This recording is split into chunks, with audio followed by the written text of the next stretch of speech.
so long is like alchemy. Sunday afternoon in Dallas. The Cowboys disappointing in the playoffs again. I got a shout out to James. I know I probably won't hear from him for a good 10 days. He thought they were going to legit win. I did not. Anyway, on to basketball.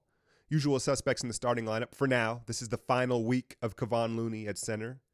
Hopefully. Luka Doncic, the star. Dirk is back, but he doesn't start. I'll talk a little more about him later. I don't like what's going on with Dirk. Early on, Draymond fires the three, and I'm a fan of that. I'm an advocate of him getting one off early. I think in years past it's been beneficial. KD, deep position fadeaway, got it. And here he is with the early telegraph cross-court pass. I don't think it's a habit at this point he'll ever break. He's just been too accustomed to staring down his target his whole NBA and basketball life, frankly. Steph's been getting to the rim, flashy, and finishing with style. Watch out, Looney almost gets rolled up on. DeAndre always likes to take the challenge of switching on Steph, and it just never works out for him. And here's the Warrior killer, Wes Matthews Jr., one of the best weak side offensive players in the league. More on that later. And then KD, this is textbook. Stay down, use the length.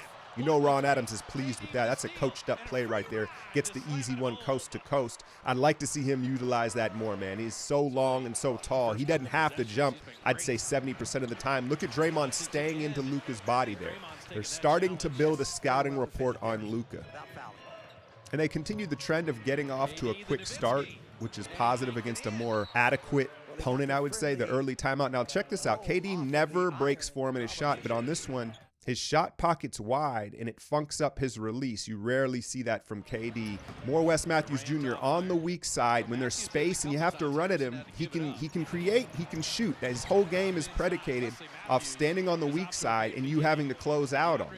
Early post catch, and then shout out to Looney. Looney's screens have gotten better the last few weeks, and you can see the results of it from our shooters. Now, here we go out in transition. I'm going to hold it here for Clay. He goes right foot and then left foot, traditional layup. If he would have went left foot first into DeAndre, I guarantee you he would have got the and one, but he goes with the traditional footwork, and then he ends up with a really tough finish around the 7-footer.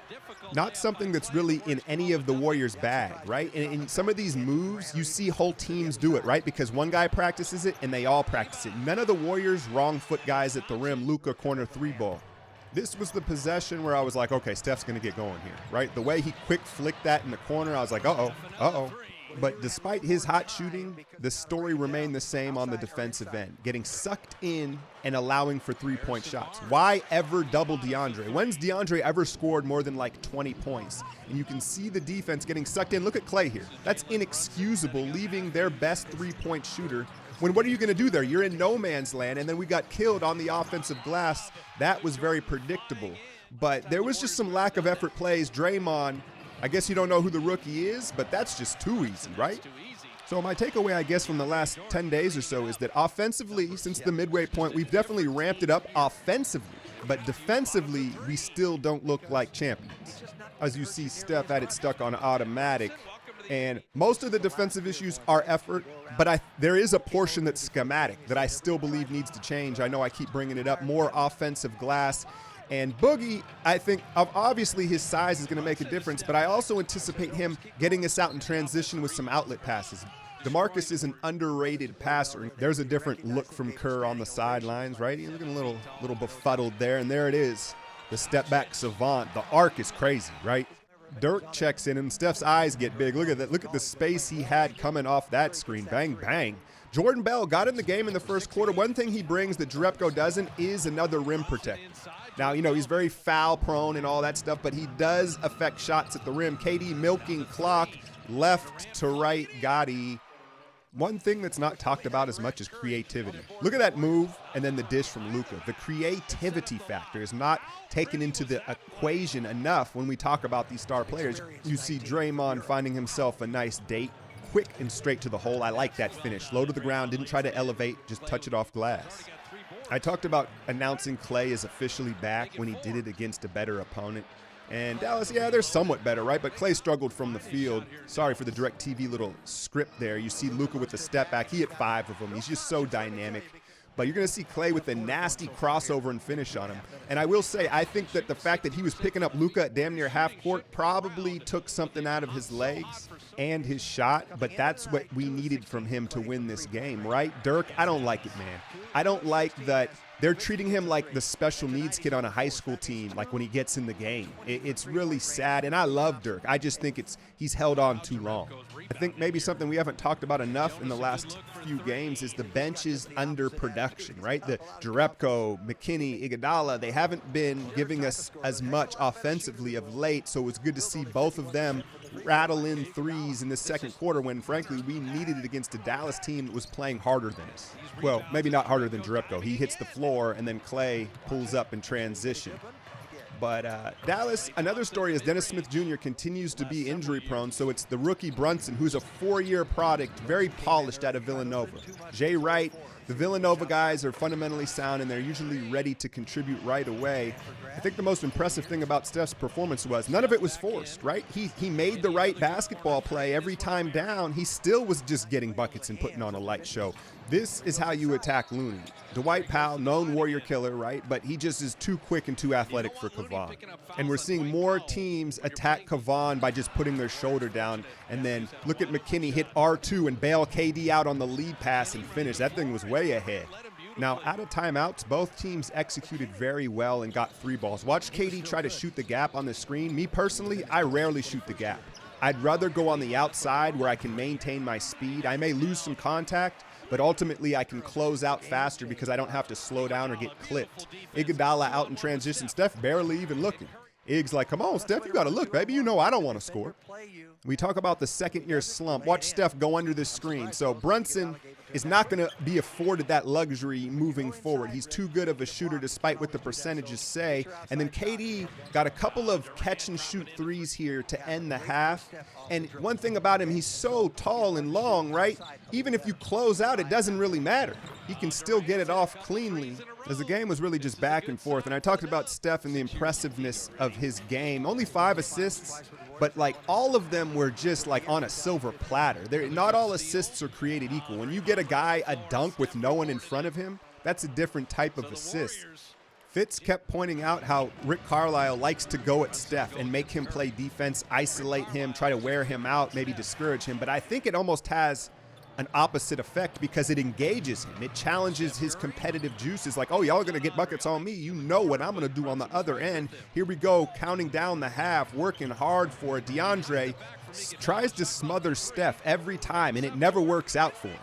You'd think he would change it up every now and then you're going to see Luka here winding things down. And like I said, the scouting report is starting to build on Luka, and guys know to stay down on him in the paint. He's going to hit you with 2 or 3 pump fakes. He's never going to just burst past you, so he's going to have to add to the bag as he grows in this league. And then look at this switching. Draymond's just being flat out lazy there. I may have to bring this play back. Look how lazy this is. You're going to ask Looney with his foot speed, who's retreating to the paint, to change directions and close out on the shooter. Maybe lazy is not the right term, but it's a selfish play defensively for Draymond to call that switch. KD, that's nasty. And then you know how I feel about Looney and his shooting from the perimeter, but I'm going to have to dial it back here because when you miss like that, right, it's mental. He just may never have the mental confidence to let the ball fly from out there, and then Doncic will surprise you, a little bit of bounce from the European. And then I loved these shots from Steph. We got so many of these little easy step-back threes where it just used so much less energy than him playing off ball to get that three, right? Guys are taking advantage of Looney on switches. They know he's going to drop on the switch. He's never going to show hard on a switch. And so if you have a jumper, you can use it at will. Back to Clay. Now, his misses were good misses. He wasn't really taking bad shots. He just wasn't knocking them down. So finally, he gets a three here with 9:30 in the third. And then Steph, he was just doing what he wanted, when he wanted. Drop off. Again, silver platter. This time it's for Loon. We're not seeing it nearly enough, but every now and then you'll see a nice defensive possession. You see Clay hounding Doncic. And like I said, I suspect that's where most of his juice went on this night. But they made a couple defensive stands here, get the turnover, and we get out in transition. And KD has been more than happy to yield to the hot hand of Steph of late. And look, I love Luka, and I love the hype around him. He's a fun new player to watch. But it's kind of ridiculous that he's already getting the superstar whistle here. And Jerebko, for whatever reason, just gets no whistles. He just gets terrible whistles. But Luka knows he got away with one. Take a look at it. Shoves, nuts him. And then Jerebko not only gets the foul, but the technical to add insult to injury. I like seeing Bell aggressive to the cup, but he could have used an up and under or absorbed the contact. Instead, he gets it deflected. And this dude's basketball IQ is off the charts. He annoys me because, you know, he always kills us. But Wes Matthews' IQ, if you watch him, super smart player. Iguodala, you see him hit the three, and then he's still playing above the rim. That's the benchmark, right? If he's finishing above the rim, all is well with the knees. Steph takes the contact. He's waiting for the whistle. Doesn't get it. Okay, he doesn't complain. Fine. I thought I should have got a whistle. Let me get back and keep playing basketball. On the very next possession, the exact call goes against Steph. And let him know, Steph, I wouldn't have been mad if he got thrown out the game because that's ridiculous, treating the MVP like that. And it got me to thinking about Dallas and how miraculous their home record is, and Ed Malloy and Mark Cuban. And Dallas seems to get a very nice home whistle, no? Very rarely does Iguodala not give the ball up on time. He took one extra dribble there, and it allowed for the defense to chase down Bell there, and it resulted in the turnover. Usually Ig gives that up just in time, and that one was on Iguodala. And then you're going to see McKinney in his spot, that left elbow. Winding down the third, and it's Luka ISO KD. I would have loved to see KD with his hand up. He's usually pretty good about that. That goes a long way with a step-back artist like Luka, and he just loves the big moments, man. Clock winding down, his percentage goes up. That's the bottom line. Fourth quarter, it's back to the Clay second unit, and they draw something up for him. Nice, smooth, knocks it down, and he gave us some big minutes here in the fourth. Clay did, while KD and Steph both sat. Jerebko leg check. And with Boogie coming back, hopefully Jerebko can maybe freshen up the legs and not play as many minutes. Clay, again, he hit a couple of big baskets here after struggling. I'm going to start charting for Draymond the box out that gets us to possession, because he doesn't get that rebound, but he got us that rebound, right? Damian was also pretty good at that too. And then this is like a passive-aggressive thing from Draymond. He makes a conscious decision, really, to not challenge some of these lesser three-point shooters at the line, almost as if like, y'all don't guard me out there, I ain't gonna guard you out there, right? Well, the problem is most of these guys shoot it better than you, Dre. Clay, a huge three, once again, OTO out of a timeout, and then he's going to come down and get a defensive stop, buying time for the man in the red shoes to charge the battery. And I want to shout out Paradox and Mark and some of you guys that have been posting the stats. Those stats are great, and I know a lot of people love those, but sometimes contextually, look at this second shot attempt there. That is such a greedy shot with McKinney wide open. He glanced at him. So sometimes it's just the numbers don't tell the full story. Yeah, he got this many attempts and he's shooting this percentage, but it's the shots contextually within the game where Clay takes some really, really greedy shots. Steph, back like he never left, on his way to another 10 3-point night. And then DeAndre Jordan, look at the disrespect. Watch him tap Sean on the head after this. Like, he might as well slap his wife on the ass. That was like one of the more disrespectful things I have ever seen within a game. Maybe they're boys, but damn. Sean just had a miserable stint of minutes here in the fourth. He gives up the layup to his boy Devin Harris. Now he gets caught on the screen and completely dies on it, gives up the three ball. So he gave up like 7 points to Harris on a 7-0 run, chucked up a bad shot offensively, and they just got his ass all the way out. Steph gets what he wants. Speaking of a bad stint of minutes, Draymond, I'm willing to go out on a limb here and say he's not too fond of Harrison Barnes. Absolutely hammers him. Frustrated in himself, I think, that he bit on the pump fake, but take a look at it. There's the foul. I'm holding it, and then watch the follow-through. It's that follow-through and rip to the ground that earned himself a flagrant. So possession and free throws in a 2-point game with under 4 minutes to go. Ed Malloy, no fan of Draymond Green and the Warriors. Mark Cuban's guy handles business, and Dallas has the lead.